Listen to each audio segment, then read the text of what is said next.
Good morning. It's April Fool's Day, and it is before 10 o'clock, but I can't think of anything to fool you with.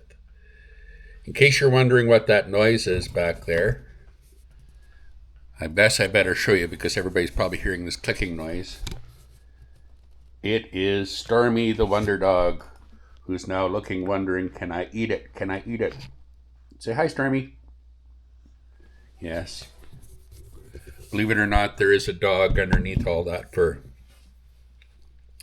I guess why I'm here is to tell you that in just a few short days, I'll be heading to Toronto. I just finished doing a TikTok live stream, and I want to thank all those people who did join me for doing that. But I'll be going to Toronto for the next 3 weeks. I will be doing some live streaming there. As a matter of fact, I'll probably do a YouTube live stream sometime today. And we do hope that you will certainly follow us on TikTok, subscribe to us on YouTube, and like us. And I said like and subscribe on YouTube. And of course, follow us again on Facebook. It's still covered with snow here today, as people saw who joined me on my walk to the post office to pick up the mail this morning in Castor. However, by next week, it's supposed to be up closer to 70 degrees. By then, I'll be in Toronto, and it'll probably be well over 70 degrees in Toronto, as Toronto's much further south than we are here on the Canadian prairie. The reason why I'm going to Toronto is multi-purpose. A, number one, I'm going to get some really great video content. B, number two, I have to finish a book I've been writing for some time, and I've been trying to put together. And of course, every time you try and put it together as a writer, you get this and go ping, or in this case, it's a question of hit the computer button, purge, and we'll move again. When I first arrived in Toronto in 1985, as a young journalist, and this is probably a good reason to say, yes, I was a journalist before I was a truck driver, and I was a signalman in the Navy. As you can see, I'm wearing my Submarines Atlantic hoodie on before I was a journalist and a writer. I guess you could say I was always been a writer, but here's the thing: is that I came from, of course, very small community, and the biggest city I had ever seen was Edmonton, and of course, Edmonton had the reputation of being a small town, big city, and so I arrived in Toronto and I started working. The first thing that was suggested to me by my publicist is that I do not use my real name, is that I use a pen name, a pseudonym, to work under. So I started writing under the name Alan McKinnon. So when I started writing again with Peter Carter, he said, "No, you keep your real name. This is, and we are now at so much for the duality of man." But we're going to spending time, and of course, I will be videotaping a lot of these places that I am going to be talking about in the book. But I became severely restricted and severely mentally ill when I came to Toronto, and I just about decided to end my own life at the age of 25. And I felt trapped. I felt unaware.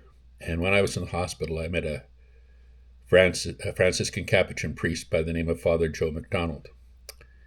And he sat me down. He was listening to me. And of course, my editor showed up and he's going, "Well, this is kind of odd, you know."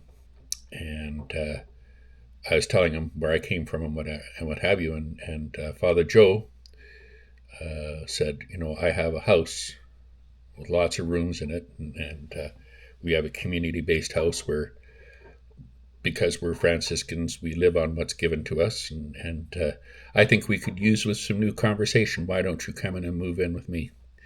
And so I moved into St. Francis House, which is at 186 Mutual Street. It is now a I believe, a triplex in the city. I know that it goes up for rent every once in a while, and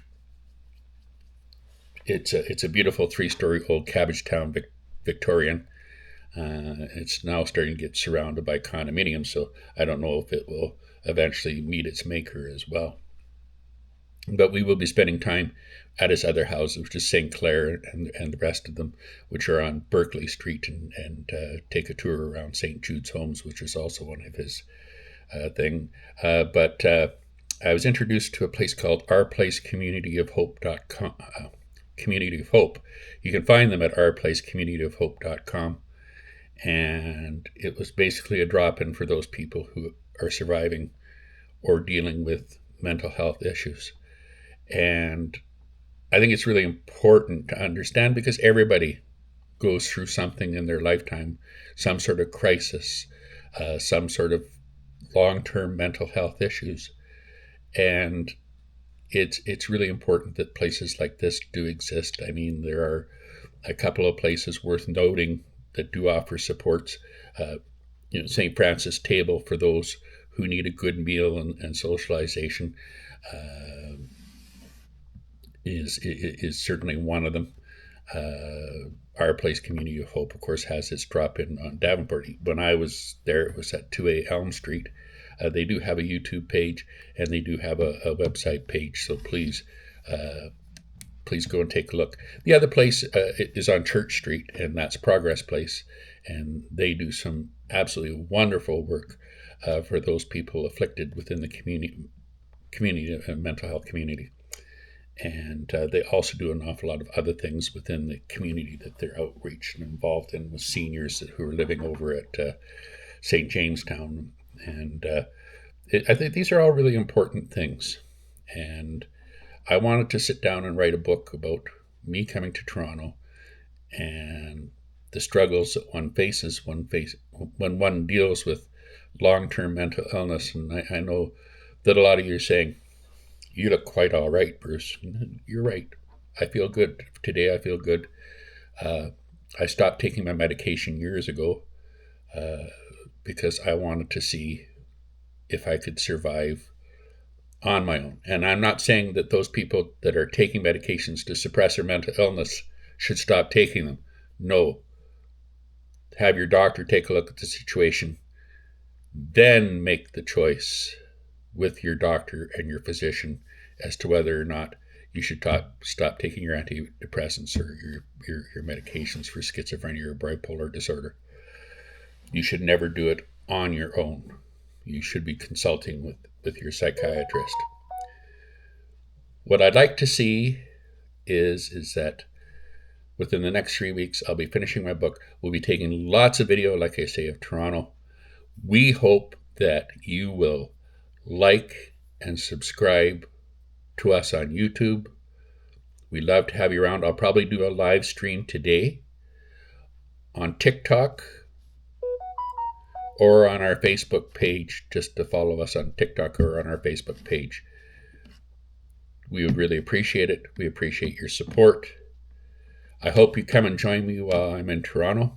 I know I'll be looking for the Ken Continuum and Johnny Strides, two people I watch who walk around Toronto. Oh, and T-Shots, I almost forgot about you, dear. Sorry about that.